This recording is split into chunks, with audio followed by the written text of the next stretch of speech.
El mansplaining sucede cuando un hombre interrumpe a una mujer para dar una explicación condescendiente y no pedida. Esto suponiendo que la mujer no tiene la capacidad ni el conocimiento suficiente para hablar del tema, entonces el hombre debe de intervenir para explicarle. Esto obviamente desacredita a las mujeres, pero además demuestra que las opiniones de una mujer necesitan el respaldo de un hombre para ser aceptadas, o en otro caso denegadas y contrariadas. El problema de todo esto es que condena a las mujeres al silencio por miedo a ser juzgadas y criticadas.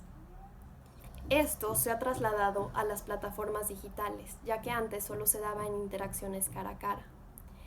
En las plataformas digitales los hombres se expresan con más certeza y seguridad, ya que el anonimato está de por medio. Estos son algunos de los ejemplos del mansplaining en redes sociales.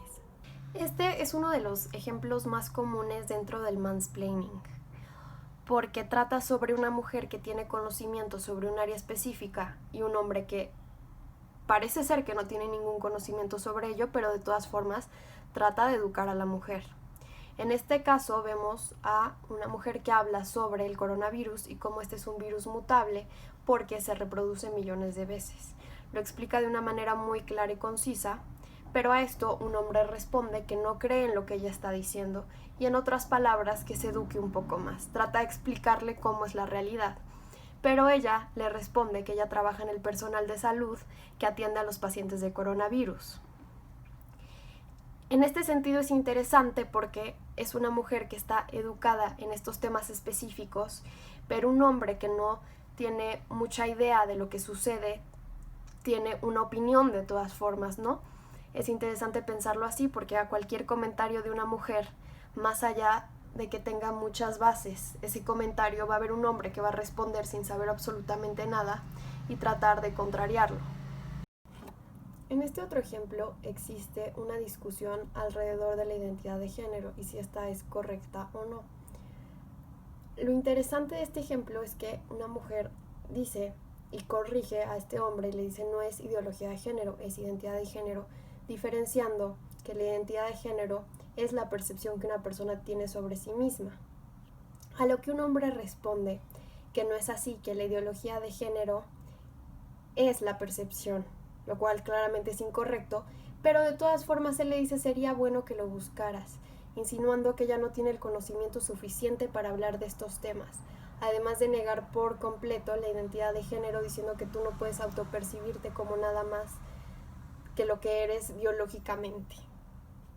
En este otro ejemplo se está discutiendo sobre la fragilidad de la masculinidad y se menciona el clítoris en un momento, a lo que un hombre responde que el clítoris no existe, diciendo en otras palabras que lo investigue un poco más porque lo que ella está diciendo puede ser real hasta cierto punto, pero las mujeres en realidad no tienen clítoris, es un mito de empresas para vender juguetes sexuales. Esto puede ser un poco gracioso, pero también un poco preocupante en el sentido de cuánto los hombres conocen el cuerpo de las mujeres y cuánto saben sobre sexualidad. Los hombres también debaten sobre el derecho al aborto y tienen muchas opiniones a pesar de que no es su cuerpo claramente. En este ejemplo, una mujer publica algo sobre el aborto legal y él argumenta que si a los hombres se les obliga a tener una paternidad responsable, porque a las mujeres no se les obliga a tener hijos, lo cual es una comparación un poco tonta.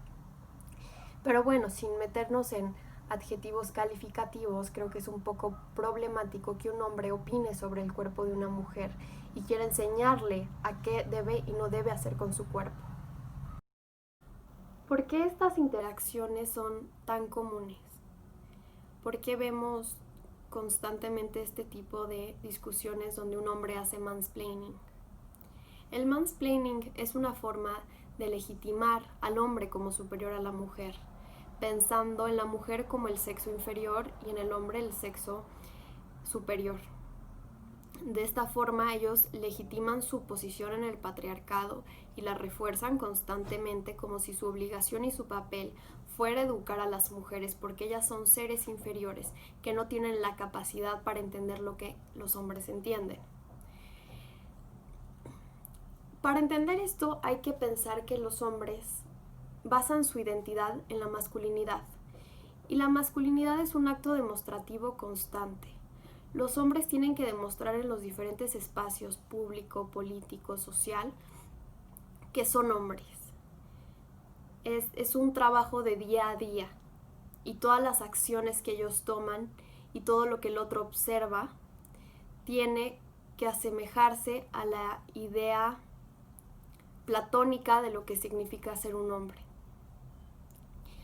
Entonces ellos viven en este espacio muy cerrado, porque además la masculinidad, su definición es al final negar a la feminidad. Y cuando la feminidad ocupa todos estos espacios que habían sido guardados por hombres, para hombres, ¿dónde quedan ellos? ¿No? Si su identidad es la masculinidad y si la masculinidad se pierde, pues ellos también se pierden, y por eso es este trabajo tan constante para demostrarse a sí mismos que son mejores que las mujeres. Porque para los hombres perder contra una mujer es humillante. Es humillante porque las mujeres siempre han sido el sexo débil. Históricamente hemos sido reprimidas. Nuestros conocimientos han sido reprimidos y también nuestros cuerpos han sido reprimidos. Y es algo de lo que todos los hombres se benefician al final, algunos más que otros, sin lugar a dudas, pero todos se benefician, todos ellos se benefician de tener el lugar más alto en esta esfera política. Entonces, pues claramente quieren luchar en contra de estos cambios, tal vez de manera no tan consciente, pero inconscientemente quieren demostrarse a sí mismos que son mejores que las mujeres. Y el constante es yo sé más, ¿no? Y al final esto es un acto performativo, porque es una demostración de su poder y de su sabiduría. A pesar de que los hombres pueden no estar muy educados sobre un tema específico, de todas formas van a querer demostrar que saben más que una mujer que tal vez ha estudiado al respecto, porque es una forma de demostrarse a sí mismos que ellos no necesitan leer 1000 libros, y si la mujer lee los 1000 libros, ellos igual van a saber más que ella. Entonces esa es la parte interesante dentro de las masculinidades y lo que sucede y lo que cambia. Raewyn Connell, socióloga australiana, en su libro Masculinidades, toca algunos temas que creo que es importante recordar. Por un lado, entender que existen masculinidades múltiples. La masculinidad no es una sola, y al caer en hablar de una sola masculinidad, caemos en un riesgo a simplificar. Hay masculinidades blancas, negras, obreras, de clase media, de clase alta, de clase baja, entre otras. La masculinidad hegemónica no es una personalidad fija, sino es algo que constantemente está en movimiento. Lo único que podemos decir de la hegemonía como tal es que trata sobre una dominación cultural hacia las mujeres y por otro lado un poder institucional también sobre ellas, donde ellas no tienen ninguna decisión dentro de esto. Por otro lado, Connell nos dice que para entender las tendencias de las masculinidades actuales debemos comprender la crisis del orden del género. Esto quiere decir, por ejemplo, cambios culturales importantes que involucran a las masculinidades. Por un lado, las sufragistas, la lucha por los derechos, Vietnam, que es una guerra en donde el ideal norteamericano pierde, y es relevante porque todo Occidente consideraba como el ideal de la masculinidad, y perder una guerra es algo importante en este sentido. Por otro lado, las relaciones de producción también, el empleo de las mujeres ya ocupan un lugar en la esfera del trabajo, la visibilidad de lesbianas y gays como alternativas al orden heterosexual. Todas estas transformaciones que el género ha sufrido producen cambios complejos en la práctica. Y en este sentido, al pensar en el mansplaining, debemos comprender que el mansplaining no es el mismo hace 10 años que hace 20 años, sino que va sufriendo cambios que tienen que ver con eventos culturales específicos. También vamos a rescatar a la autora Hortensia Moreno con su texto ¿Quién le teme a Caster Semenya? Esto lo podemos relacionar directamente con el mansplaining. Adelante vamos a ver por qué. Caster era una corredora rápida, no de las mejores, pero corría muy bien. El problema es que su cuerpo no se asemejaba al cuerpo de una mujer, entonces se pone en duda si ella realmente es una mujer o no, por lo que se la saca de la competencia para hacerle pruebas que tenían que ver con el sexo. Después de muchos estudios llegan a la conclusión de que es intersexual, pero esto realmente nunca se comprobó. Moreno llega a 3 conclusiones que creo que es importante rescatar. La primera es, una atleta mujer por su desempeño puede no ser mujer. La segunda es, un hombre es superior físicamente a una mujer. Y la tercera es, la verdad última de una mujer está en su sexo. Esto se relaciona directamente con el mansplaining, porque como los hombres tenían miedo de que Caster lo superara en habilidades físicas, en el mansplaining los hombres también tienen miedo de que las mujeres lo superen en cuestiones intelectuales y cosa que hacen constantemente, pero que de todas formas tratan de demostrar que no es así, haciendo justamente mansplaining, diciendo yo sé más y yo te voy a educar en estos temas que tú no comprendes a su totalidad. Es por esto que eso sucede constantemente. La segunda conclusión creo que es importante tenerla en consideración porque la vuelvo a leer. Un hombre es superior físicamente a una mujer. Sucede lo mismo con el mansplaining. El hombre trata de demostrar que es superior mentalmente a una mujer. Lo trata de demostrar constantemente, justamente poniendo en duda todo lo que una mujer dice. Y por último, la tercera conclusión creo que también es importante. La verdad última de una mujer está en su sexo. El mansplaining va dirigido exclusivamente hacia mujeres, porque se cree que las mujeres, por ser mujeres y nacer mujeres, no tienen la capacidad de entender cosas que hombres pueden entender sin ningún problema. Entonces, al final, las mujeres desde que nacen, más allá de cuál sea su conocimiento, más allá de si son personas inteligentes o no, ya están predestinadas a ser juzgadas y criticadas, y que un hombre siempre tenga la razón, más allá de lo que ellas digan sea correcto o no. Su sexo ya las determina como seres inferiores para los hombres. Para cerrar, creo que es importante comprender que el mansplaining surge desde diferentes tipos de masculinidades, pero al final con el mismo objetivo, que es demostrar que los hombres son superiores a las mujeres. Por otro lado, también pensar que hay un miedo constante que viven los hombres de que las mujeres alcancen este espacio político y social en el que ellos ya no sean los únicos representantes del mundo, porque literalmente lo son.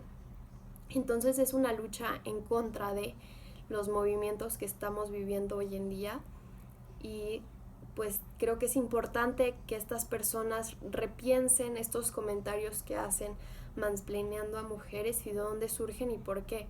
Creo que también es un trabajo muy íntimo de cada persona darse cuenta de qué está sucediendo en mi persona para que yo tenga todos estos comentarios hacia opiniones de mujeres que son bien argumentadas y yo vengo a escribir algo que no tiene mucho sentido.